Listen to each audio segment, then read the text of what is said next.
Welcome back to the podcast. Today, my guest is Bler from Imposto Pizza, and he and his brother took over a pizzeria.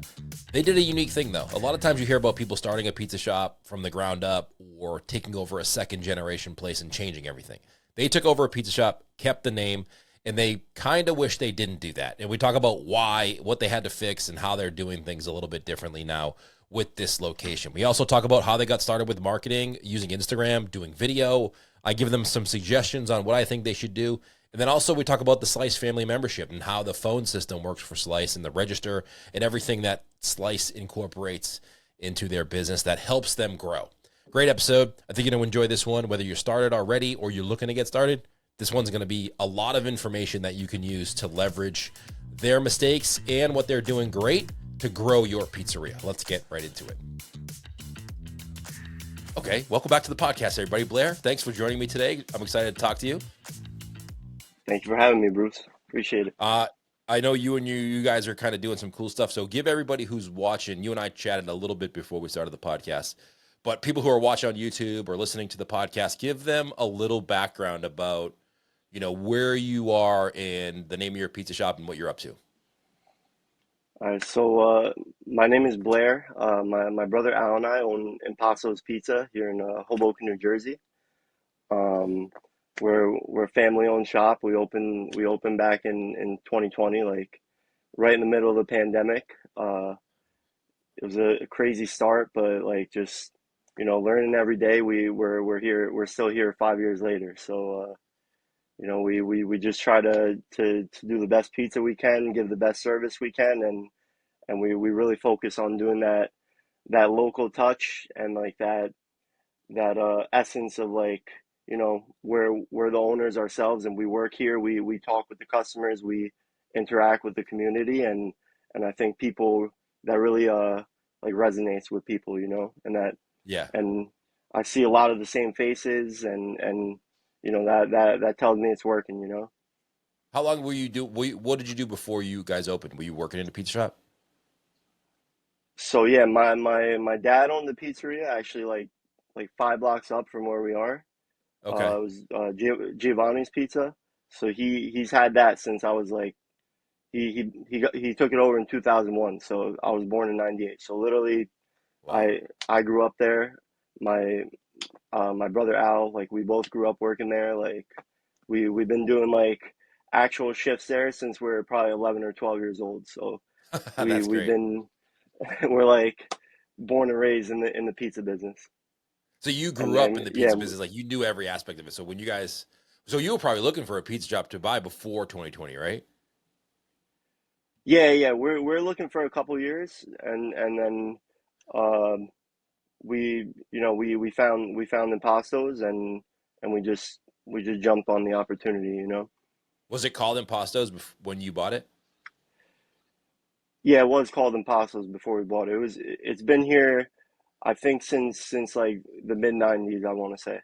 So you bought an existing pizza shop, but you kept the name. Some people buy an existing pizza shop and they kind of just use it for the equipment and the space and change the name, but you kept the name. Yeah, we kept the name just due to the fact that like uh we knew they had like a nice existing like customer base, and especially in that time that we bought it, it was like the start of COVID, so we were like, okay, like we could take like a way bigger risk and like start a whole new brand and like try to build up a whole new customer base, or we could just keep the same name and just kind of do what they were doing, and then over like keep that same customer base that knew them and loved them, and just start start doing our own things little by little, Yeah. which now 5 years later compared to when we took it over, it's like unrecognizable. So which yeah, we're also like I was 21 years old. I was fresh out of college. My brother was 25. So like we didn't really uh we knew how to work in a pizzeria and how to make pizza and talk to customers, all that stuff, but we now I know we didn't really understand the importance of like branding and marketing and stuff like that. So in some ways, I if I could go back, I would have started our own brand. But at the same time, like like I said, 5 years later, like we're known in town as like it's our place. You know, it's Blair Now's place. So Yeah, you put in enough it's time now where and you've branded yourself enough where they know it as you now versus the old place. But it took 5 years, or how long did it take till that point happened? It may have took it less time. I would say I would say like it really started getting out there once we started focusing on our like social media more, and that's when uh I would say like when we ourselves started like appearing in videos and like putting ourselves out there, that's when I feel like word kind of got around. They're like, okay, like it's a new different Impastos, you know, because Right. before it was kind of known as like a late night like divey kind of like throw the pizza at you kind of place where we're now like we're more we have like a really nice like lunch crowd, like we're known for way better service, like really good food, and that's where we're at now, you know. Yeah. Okay. So it took it took a little bit, but now you're known for the brand that you probably would have started anyway. It just took a little time for that transition. Yeah, yeah, exactly. That's why I said like, you know, if I knew what I know now at the time, we might have done things differently, but you know, you you learn, you You know. don't know what you That's don't know, especially when you're that young, right? Like you don't know what you don't I had no idea what I didn't know, Bruce. That's the know. but that's the learning curve you go through, you know. How did how did you a lot of people want to buy a pizza shop, right? And they don't know if they should start. I think there's two ways to go. Well, there's probably three ways to go about it nowadays. Like they either start the pop up and then they kind of build their social media and then they go brick and mortar or food truck, or they start from scratch and build out a pizzeria, or they buy an existing one. How did you find the person that sold Impastos? Would you just go to pizza shops, or was it like a network thing, or did your father know him, or how did you find him? So my brother Al just was like I said, we'd been looking for a shop for ourselves for like a year or two at that point, Right. and he was just he literally just found it on one of those like broker websites, like oh like Oh, uh okay. pizzeria for sale downtown Hoboken. We're all already familiar with like Hoboken, obviously from Giovanni's, from growing up, you know, in the area. So he, you know, he he reached out. He like, you know, signed the NDA. He found out it's in Pastos. It's here on First and Washington, where if you know Hoboken, this is where like all the bars are, the late night crowd. Uh, a lot of offices are around here for lunch. Um, we have like the PATH train into New York where people, you know, we get a lot of commuters and stuff like that. So we're like, we got to do it, you know? So you knew the area. Yeah, yeah. What did he was he asking a lot of money, or was it kind of a looking like I'm looking to retire and get out of here and I just want to get rid of this E- thing, or Exactly that. Yeah, yeah. He was looking to retire. He was like, I think in his mid 80s at the time. oh wow, so he's The been around previous, for a long time. yeah, yeah. He'd been around for a long time. Yeah. And did you keep So everything the same, like the same POS, oven, all that stuff? that's the thing. We changed because we had very little money to start. We had just about enough money to purchase a place and to renovate. But we didn't. Again, we were young, you know. We I all the equipment was old. It was like in terrible condition. But we just like worked with it. We didn't even replace the equipment. Like we just replaced the equipment as it broke like over the years. So like we just renovated like cosmetically and then Yeah.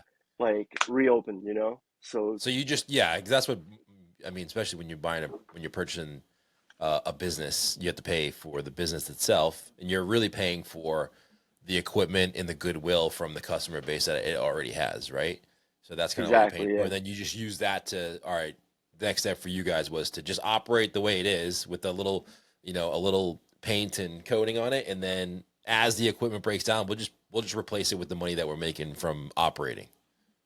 Exactly. Yeah, that's what we did, and obviously like the recipes, we completely changed the recipes for the food. They were using, like paleo cheese and stuff, like cheaper cheese. We switched to grande. We started using like the better tomatoes, better just better ingredients, and you know they were using like the 99 cent a pound chicken. We use like the good like black label chicken, so Yeah. yeah, we How just upped the was the quality. feedback from the customers on that? Really good. Uh, so we were closed for like like we bought the place and we closed it the next day, and we it took us 2 months to renovate, and then we just posted on Instagram 1 week before we opened again, and literally the first day we were like not crazy busy, but like we had a good day, so like, and then from we just built off of that, so Right. that was like where we were kind of like vindicated in keeping the name of where people still had that familiarity, and we were able to capitalize on that. Were you nervous to close it all and renovate and then not have customers for a little bit? We were not nervous about anything, just because we knew nothing about like the business side of things or the financial side of things. We didn't care. It was not important to us. We were just like, we're gonna make good pizza, we're gonna make good food, we're gonna like treat people well, and like whatever happens, happens, Yeah. I mean, a lot of people Yeah. would be So nervous to close a business that's opening and operating and making money to shut down completely for a couple weeks. I had no idea about that stuff, Bruce. So it was like where now if I were to do the same thing now, I'd be shitting my pants. I don't know if Right. I could curse on here, but Oh yeah, you can. like Yeah, that's fine. I'd be shitting my pants now. But like I think our ignorance actually helped us out at that time. Definitely in that scenario, right? Like definitely in that scenario probably made it better for you because you buy a I business and you go in there and to try to change things while you're operating is extremely hard, Yeah, yeah, I you agree. know? But you like you said, you didn't know what you didn't know, which is probably good for you at the time. And Yeah. it worked out, right? And If it didn't work and out, you'd look back and be like, damn it. Exactly, yeah, and the good thing was like we had the guidance of like our dad, our uncle, that both, they had the pizzeria together like 5 blocks up from us, so they would help us out, if we needed advice or something like that, like they were a phone call away, so that also helped us out. We knew like the we knew what our suppliers would be. We knew where to get the best prices for stuff. We knew. Uh, we had a base level understanding of those things. It's just a lot of the more back end stuff. We just kind of did as we went. Yeah. How's business been so for the last few years now? Good? It's been good, man. Really good. I really can't complain. I mean, you've had pizzerias. You can always complain, but Yep. it's been good. We especially in the past couple years, like I said, people kind of really started realizing that it's different owners. It's my brother and I, like two young guys, like we're doing the best we can.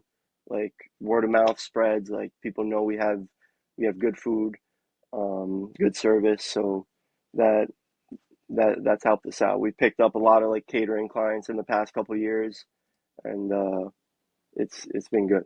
What would you consider yours like a takeout slice shop? How many square feet is it? Honestly, I don't know the square footage. I just know we have like we have about 25 seats in here. We have like five booths and like Okay. two 3-person tables. We had, and then in the summertime we have like 25 seats outside.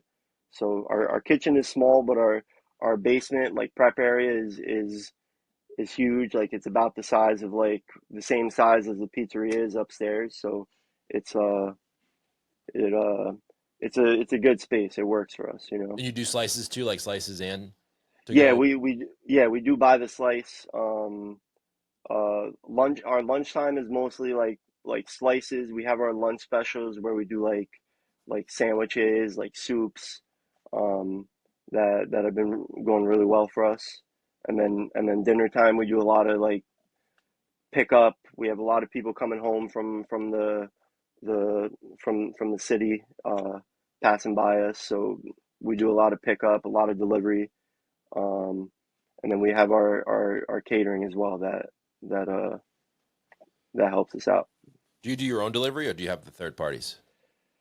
So the first couple years we were doing our own delivery, and then it was just kind of it was kind of a problem just because we were also on like Uber, DoorDash, so our delivery our like in-house deliveries were kind of being diluted by that. So like there would be nights where uh I I would really only have enough deliveries to like have like one or two delivery guys on staff, and then if you know where we're situated in Hoboken, it's like if I have one delivery going downtown and another delivery going uptown, like it's one of those deliveries was going to be late. So we Okay. eventually there's like a delivery service in town. It's called the A-Team Delivery. They're really good. It's kind of like Uber or DoorDash, but their drivers are like all in cars. They're more professional, and they just take like a flat fee from us and the tip obviously, and it's like we have a whole fleet of drivers as opposed to like one or two guys, you know. One or two So we're random not guys we're that come not in. yeah, and we're not like batching deliveries. Like each delivery goes on its own, and like I don't have to worry about it, you know. And they Yeah. they you know they provide like tracking to the customer, like so the customer's not like calling me and saying, "Oh, where's my pizza?" I don't have to do that. They get a text as soon as it leaves here, and uh they can track the driver all the way to their house. Oh, nice. What was the name of it again? A-Team Delivery. I'm gonna have to look that up. That's like a local one, Yeah, right? Like a local one to New it's Jersey. local. Yeah, they just do like Hoboken, like Jersey City, a little bit of Weehawken, uh, and yeah, they do us, and they do a bunch of other places in town as well. Interesting. And what point of sale Yeah, system do you use? I use Slice. So Oh, that's right. I was using Toast up until I want to say like 2.5 years ago, and then I switched to the Slice register. How has the switch been? It's been really good, man. Obviously, we talked about it before. I'm not saying this just because we're on like a Slice podcast, but like it's been really good. The like Toast. If I had something wrong with Toast, like I would have to go through like five channels, like five different like transfers, and like I would call for one thing, they'd be like, "Oh, this is not my department. Let me transfer you." Wait like 5 minutes on the phone. Like it would take 30 minutes for a small issue where now I call Slice, I hit four, I know the extension, and then I'm through to exactly what I need. Nice. Do you use like the whole family membership, every aspect of it? Yeah, I just started using the phones. I think like in back in April, and then we also get the custom boxes from them as well. So the family membership, can you describe what it is? Yes, so it's Because it's you're like where I can describe it, but you use it, so it's probably better for you to describe what you're using it yeah. for. So basically, it's like the full package. Like you have the Slice register, uh, which is the POS. You get the Slice phones, which is our phone calls get rerouted to a call center, and they take our orders. They know our menu. We have like a WhatsApp group chat with them where if they have a question or something, or I want to like direct them on something, I could just like text them right away. And then we also get the custom boxes for like uh insanely cheap price. Right. They are Um, cheap. Not cheap yeah, quality, cheap pricing.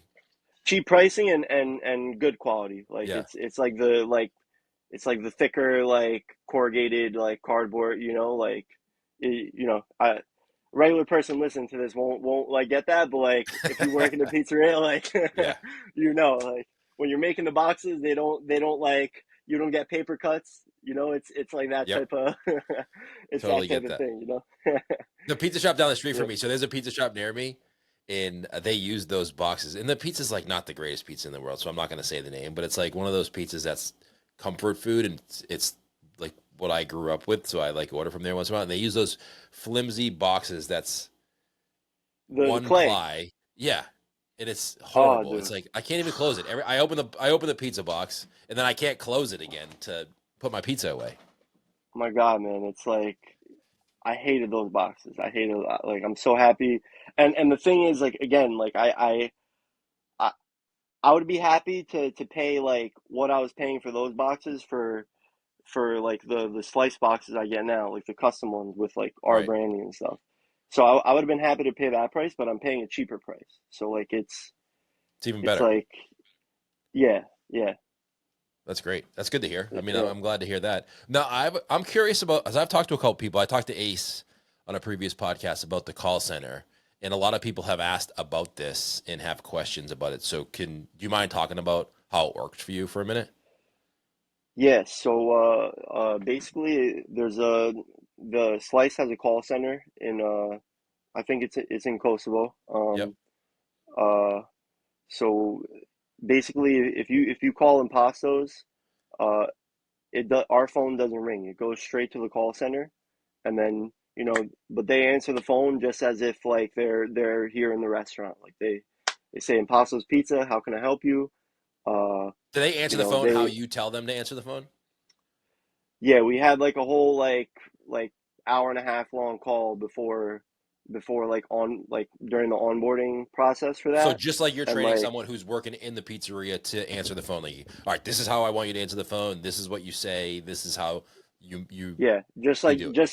just as if I was answering the phone. Like I literally I'm really particular with that stuff too. So like I was skeptical like starting off, and they they really had to like sell me on it. But like once I got on board and like I saw like how they onboard you, like I really felt a lot more comfortable because I'm me and my brother, we're the type that like we're really about the customer service and like Right. relationships. So like you know I I know people that like I don't even know their face, but I just know them by on a first name basis through phone calls. Like, and I know about their life through like phone calls. Like Yeah. we chat. If I'm Yeah. not busy, I'll like chat them up. So like Yeah. obviously like I'm not gonna make the poor guys over in Kosovo like chat up customers like that, but they treat them nice. They answer their questions. I gave them like a script of like what I would usually say, how to like upsell like certain items, um, and they do it. If they don't know something, and I told them this at the start, like if you have like a the tiniest question, like just like like send them through to me or just like call me and ask me at the Right. pizzeria because I'd rather get it like 100% right. So it's been really good. My phone is not ringing like 100 times a day. Yeah. uh During lunch, during like dinner time, there would be times where I'm holding the phone and I'm ringing up like a line of people in front of me as well. I'm like I'm like trying to ring up the customer on the phone. uh they don't know what they want to order. They're kind of like making their mind up while they're on the phone. You know how it is. Oh, I totally They get it. they're making their mind up while they're on the phone. They're like, "Hey, Mike, what do you want from Impastos? Yeah. Hey, Mom, what do you want from?" I'm like, you know, and it just takes that whole stress away. They're sometimes they finish the order and their credit card is like in South America or something. Like they got to go get it. They don't know where it is. They they I can't totally read the get credit that. card. They got to find their reading glasses, read the credit card. So like it's like a lot of time saved, a lot of energy saved, a lot of stress saved. So uh I can't like advocate for it enough. No, I don't think regular. I mean, nobody regular is listening to this podcast. It's all pizza guys and gals who are operators or owners, and they get it, right? There's no the people who are customers don't understand the. It's not like bad stress, but the sweat that starts to form when you have somebody in front of you, right, waiting. to either pick up a pizza or order. The phone's ringing and you're on the phone, and the person on the phone doesn't really know what they want, because you want to have great customer service and you don't want to rush the customer. Because if you rush the customer, they may not order as much as they would have because you're rushing them. So you don't want to, but like you kind of gotta, right? Because you got to get this person in front of you their pizza. The phone's ringing. You don't want to miss that call because that's money down the drain. And then this person, you kind of want to hurry up because they're taking too long. So like this phone system sounds like it takes a little bit of that away.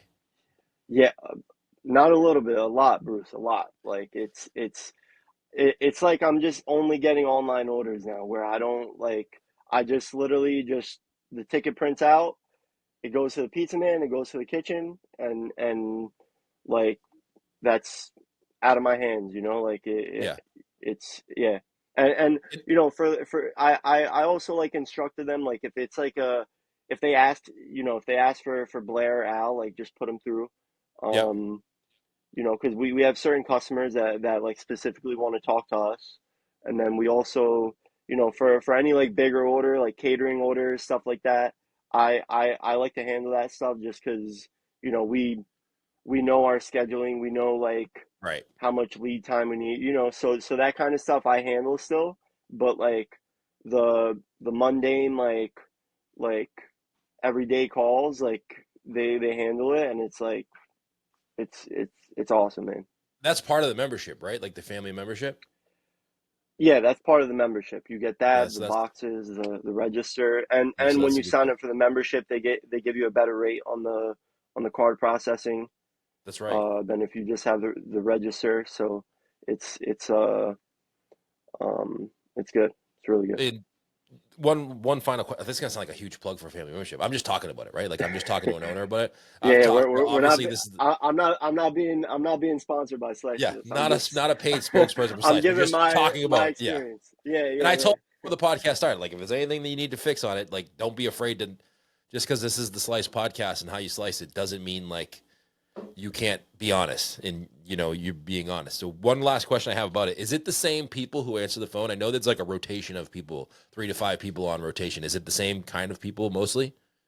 I think for the most part it's the same team. That's what they told me, and usually like when they do call in to me, I like, I've started to recognize like familiar voices, like, and I kind of know, like, I think it is the same team, and like that's what they told me, because that was my concern, because You gotta I train was like someone every two I don't days. want.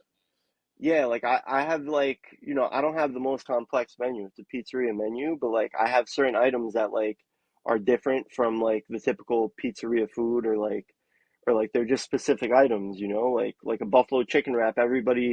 I feel like every place has a different like combination in their buffalo chicken wrap, for Right. example. And but they that was my concern. Like is it going to be the same people? Are they going to know my menu? Or is it just going to be someone like that's just on their first day dealing with us? They were just doing like whatever pizzeria in Connecticut, and now they got a phone call from Imposto's in Hoboken, So like it's it's but I believe it is the same team. Yeah, you do, because you notice that when you are the person taking the calls, there's patterns, right? There's questions that are going to come up regularly that people are always going to ask, and it's just the nature of your pizzeria, the way it's built. Not you specifically, but like if you own a pizzeria, Yeah, yeah, there's certain questions that always reoccur all the time. And if you have people who are answering the phones in house, they learn those questions. So if it's the same people who are, regardless of where they answer the phone, if it's the same people answering the phone on rotation, eventually they will learn that pattern too and be able to answer those just like you would in the shop. yeah, yeah. And there, and I've also noticed that when we first started, they were calling me asking questions like 20 times a day, where now they barely call me. They So like learned. I think they learned exactly. That's great. So that's a good plug Yeah, right there. yeah, Slice gonna cut yeah. that And out and the, use that if and you don't mind. my other thing was that since they are like in Kosovo, like the language barrier, I Right. don't know if that would be an issue, but they literally sound like they're from like the Bronx, like it's Okay. So it's like they're just Albanian people from the Bronx. And if good. they're, you know funny, it's a funny like little like tidbit, like because they're Albanian, I'm Albanian, I speak the language, so like we have like sautéed broccoli on our menu, like just a little like side dish of sautéed broccoli, and like they called me one day and they were like, oh, like what does this mean, like sautéed broccoli? I'm like I'm like sautéed. They're like, oh, what does that mean? I'm like, so like I told them in Albanian, I'm like, it means it means to like saute, like whatever. I'm not gonna say in Albanian here, but like Yeah, yeah. so I think I have that advantage that I could You uh can relay the message of like interpret what it means from English to yeah, for their certain language. Yeah, things, it, it yeah, it only happened that one time, but again, it's just it's a cool thing, yeah. And this is a yeah. relatively new service for them, so it's only going to get better over time. Yeah, and I think it has gotten better since I uh started with them. And again, I told you before, and again, we're not plug and slice. You even told me like you know like complain about them if you want to or whatever. But like the one thing I will say with Slice and like Hilaire and those, like you could tell that they actually like worked in a pizzeria, and Yeah, like a lot of the people that you deal with at Slice have worked in a pizzeria or restaurant or whatever, and they kind of they know how to relate to you, and they know what problems like you face, where like Grubhub, Toast, DoorDash, Uber, all those other POS systems, it's like you get the feeling that they're not there for the little guys, they're there for the big guys, like yes, they're yeah. like You could tell they're a yeah, tech like company that just happens to yeah, work with pizza shops and restaurants. like Slice, like obviously like their business model, like they have a vested interest in places like us doing well, like individual shops, where Grubhub, they could give a shit if I go out of business tomorrow. Like Uber, they Right, don't care, right. they Yeah, they they really care about like the McDonald's, the Popeye, whatever, like they're, those higher volume like chain places, they're able to negotiate lower rates. They're able to get special treatment that like if I go to Uber and say like lower my commission, they're like eat shit, yeah. like eat shit, Too like bad. get off Uber, like we're taking 30%, or like or like kick rocks, like Right. it's like the mafia. Like it's It's so true. You either do it or you yeah, don't. There's no negotiating. yeah. I don't care. You could go. Like I'm Yeah, like, okay, yeah. that's great. Well, So let me. Can I? Well, let's talk about. Can I talk about social media a little bit? Because if anybody's listening to this podcast and they want to go check you out on Instagram, it's impostos.hoboken. Imposto is IMPOSTOS.Hoboken on Instagram. You guys do a great job on Instagram showcasing. I think you just started getting thank started you. more of putting you on camera, or have you always done that? Um, no, definitely. Like the past couple years, I've gotten a lot more comfortable on camera. I wouldn't say I'm like great on there, but like I You do I, it I though. feel I feel yeah, I do it, and it's like anything. The more you do it, the more comfortable you feel doing it. And yeah, we have a couple things that, like in the works, a couple ideas that we want to like expand on, maybe like get on camera more, do some more like skits. I was kind of inspired. I've seen Ace from Nana's, like I Yeah. never I never like reach out to him or anything, but I obviously like, you know, if you're on Instagram, you see like him, Crispy Pizza, like you can't miss those guys. So like it it uh it kind of like inspires me to like get on camera more, like do some more like skits, like play on that dynamic of my brother and I, like Yes. working together in the pizzeria, like and yeah, that's what we're like. That's the direction we're headed. You should get on YouTube too. You guys should do YouTube. Two brothers running a pizza shop in Hoboken, New Jersey. I think YouTube is an undervalued platform for people to create content on. Yeah, yeah, yeah. That sounds like a good idea. Yeah, YouTube's like for sure. owned by Google. Yeah, People search on there looking for they want the thing about the difference between YouTube and Instagram or TikTok is everybody gravitates towards Instagram for pizza shops. Every pizza shop just gravitates towards Instagram because I think it's the easiest one. Yeah. But it's, in my opinion, between YouTube, Instagram, and TikTok, Instagram's the worst. Not because it's bad, but because it traps you into this cycle of creating content for Instagram that doesn't get pushed out to a ton of people that don't know you. So you're always on this trying to grow platform, right? You're always trying to like, oh, I got to create content for Instagram. I got to create content for Instagram. Because if I don't, you get sucked into the shitty algorithm that no one sees you on. So you're always trying to keep up. YouTube Yeah. and TikTok are different, right? Because people can search things on YouTube and they can find you without having to follow you. And same thing with TikTok. TikTok, if you do it well and you do it right, you can create content on TikTok and it'll be placed in front of people who are in your area who don't even follow you. Okay. Yeah, yeah, and that's like our next like I was just talking about that with Al yesterday. Like, we gotta get on TikTok. Yeah. We have the TikTok account open. Like, I reserved the username, but like we don't post on there, and I really like I really think that's the move. And now you're inspiring me to get on YouTube. Yeah, So do it. I that'll think that's there's a whole YouTube is the new television, right? And there's no barrier to entry. Yeah, you're going to be shitty, just like you're shitty at any content when you first start. And then as you do it more, you just get better at it and more comfortable. You learn what works, what doesn't work, what people want to see. You take feedback, whether it's positive or negative, and you use that to make better content. But I don't know. I think TikTok and Instagram and YouTube are better long-term plays for pizza shops than Instagram. Like if you're planning on doing this for a while, I would definitely invest the time to learn one of, if not both of those other platforms. Although Instagram's fine okay. too, but But yeah, no, I definitely feel what you're saying with that, because like there'll be times that will post like just like a video of two slices of pizza, like a reel where like the camera slightly pans.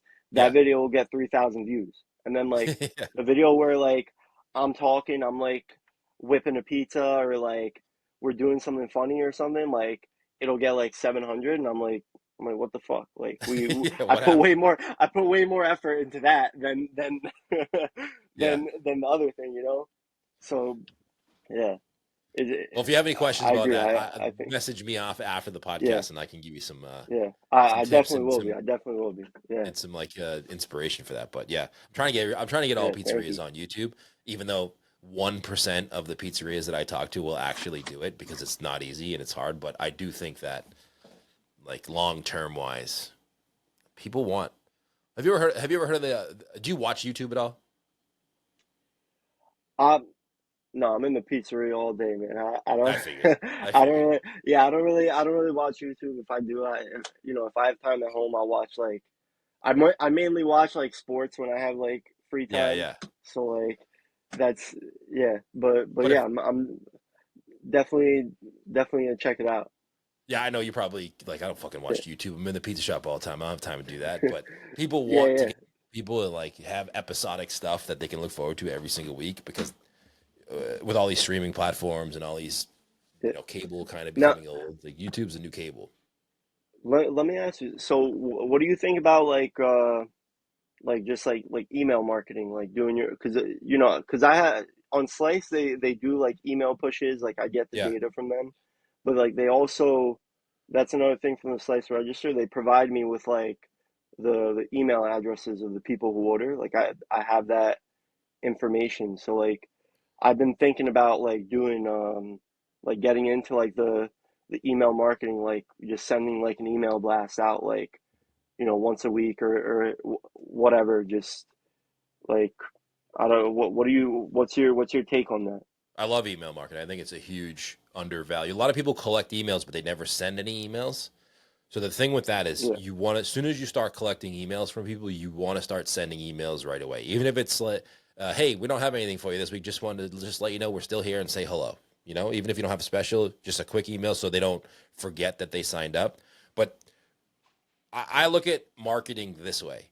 Social media is awareness, right? Social media is a way for people to discover you to discover more about you, because usually if you're on Instagram or TikTok or YouTube, you have quite a bit of content that you've posted. So it gives them time to kind of like look through that content and investigate you a little bit. So that's a way to get awareness and for people to understand what you do and who you are. Email and text marketing are like where you make money as a pizza shop. If you want to grow sales, you use social media to build awareness, to get people to find you, discover about you, to get into the pizza shop. And then once they're in the pizza shop, get their phone number, get their email, because that's how you can get repeat business and make money. Text marketing, way undervalued. Nobody does it, and people are always afraid to send text, but it like can give you money now.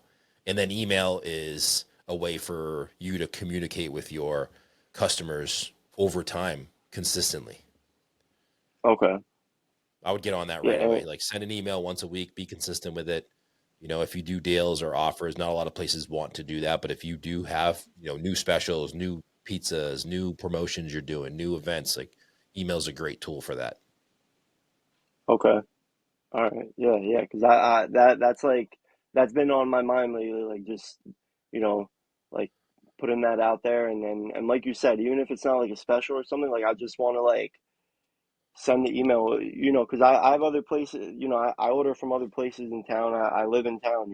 So like I order from other places in town, and then I'll get emails from them, and like it'll just be literally a picture of their new menu item, or like one of their like classic menu items or something that and I'm just like, oh, like you know uh I'm ordering from there like Yeah. this week, so Even if it's just seeing the that name, like even the headline, right? Like the headline of the email. Sometimes I don't even open the email, but I just see it in my inbox and it reminds me of that place.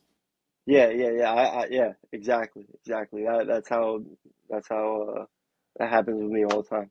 Yeah, our I'm a job as big business I'm owners, a yeah, big yeah, our job, I'm big on ordering in, yeah, same. I do the just same thing.